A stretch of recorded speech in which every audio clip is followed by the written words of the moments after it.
Nilaglag. Mabilis magkasabay kayo ng Tommy sa niya. Ayan na. Hindi ko kami Palo. Opo, nasa ano po siya. Siya po yung nasa seasons after ng PBB audition. Nakakatuwa naman na crush niya. Parang hair ko, hindi ako extend. Siya din mga hair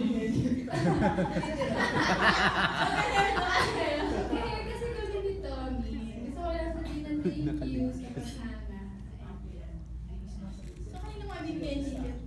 So, wag po natin i-change yung topic. Sino yung bibigyan ticket? Kanino? Sana, kay Papa, gusto ko manood sana si Siyempre, Papa. automatic na yun. Hindi mo kalibot. Yung mga nalilink na, Lois. Nalilink yung Papa. Ikaw ang sister. Hindi kasi para mapakita ko yung time. Diba? Hindi na tumingin sa akin. Wala.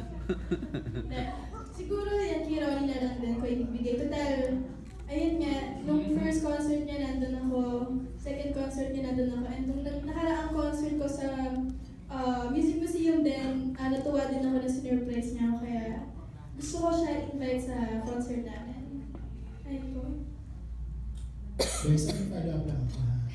Sagutin mo ito or